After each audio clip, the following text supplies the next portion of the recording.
Tayo itong board, bali ito lang yung dinala ng isang technician, tapos ito yung kanyang power supply.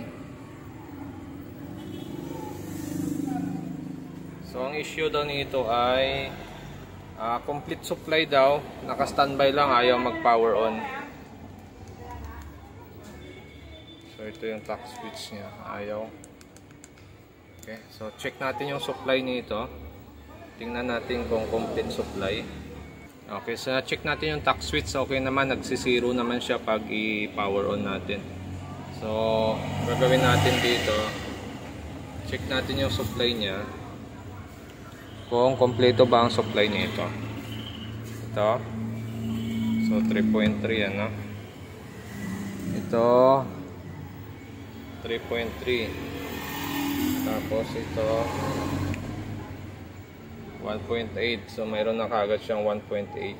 Ito 1.2. So kompleto kagad yung supply niya, no? Yan lang naman yung supply niya kasi ito ay basic pa lang na TV, no?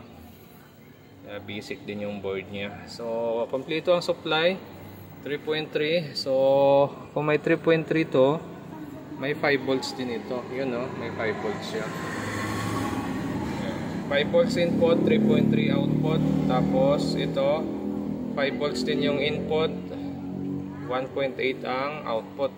So ito naman, yung ginamit dito ay 5 pin na 1.2. Okay, so kompleto ang supply pero ayaw mag power on, saka mayroon na kaagad siyang 1.8. Okay, so umiinit yung IC nya pag kinapa natin.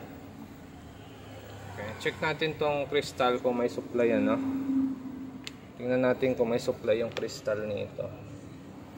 Ito 1.6 dapat or 1.4. So mayroon, no? Okay.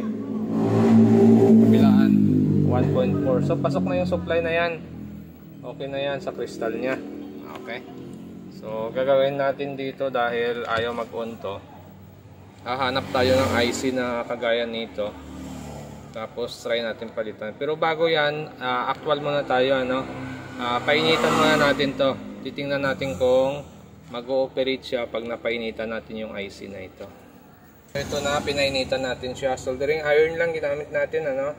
Yan, pinainitan natin siya. Lagyan natin lead. So check natin kung may 1.8 ito. Ayun, no. 0-0 na siya, ano. So 0-0 na ang supply nito. Ibig sabihin, magpa-power on ito pag i-power on natin. Okay. So ito yung power on niya. Yun, no? Oh, di ba? Nag-on siya. Yan, gumana siya. Okay, meron na siyang 1.8. Supply ng kanyang LVD is ito. Yan, meron na siyang 12. Yan, may 12 volts na siya, oh. Okay. So positive nga, no? Sira yung IC nito.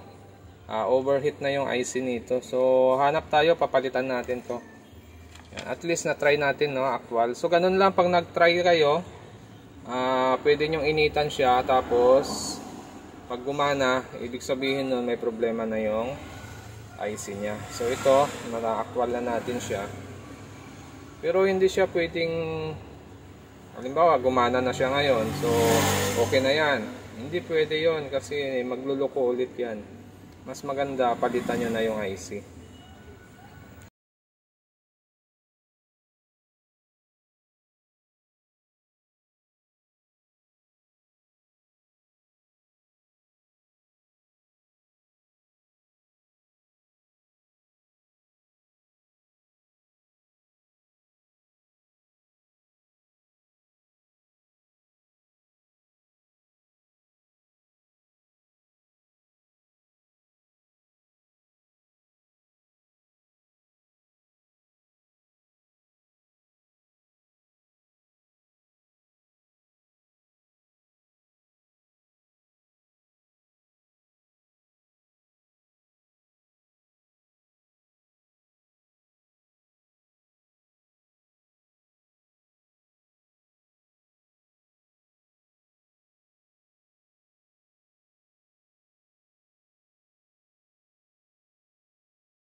Ito na.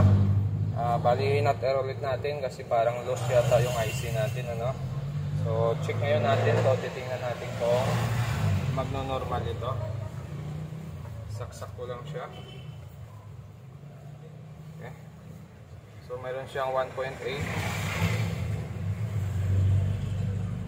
Hindi nawala yung 1.8 niya. Ayun, nag-zero na siya, oh.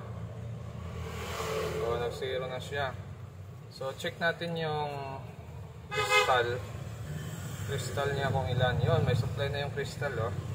1.4. So kanina kasi nung una nating test ay walang supply yung crystal niya, no? So makikita nyo rito, wala nang supply yung 1.8 niya. Pero mayroon siyang 3.3. So try natin i-power on ito. Titingnan natin kung magbubukas siya. Yan, mayroon siyang red. Okay. Tapos abang tayo dito. Power on ko lang. Yan. Okay. So nagkaroon siya ng 1.8 to.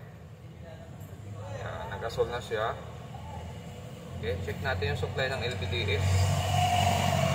Okay. Meron na siyang 12. Yan. So pupunutin ulit natin. Medyo palalamigin lang natin ng kaunti. Tapos testing ulit natin. Titingnan natin kung normal operation na siya.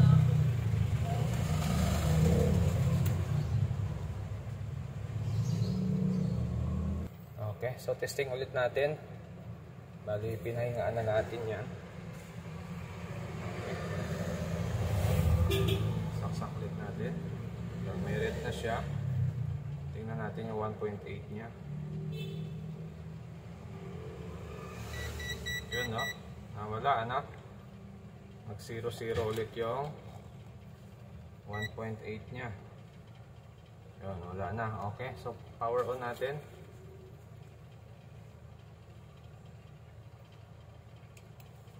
Yun. So, nag-asol na siya. Okay. So, okay na ito.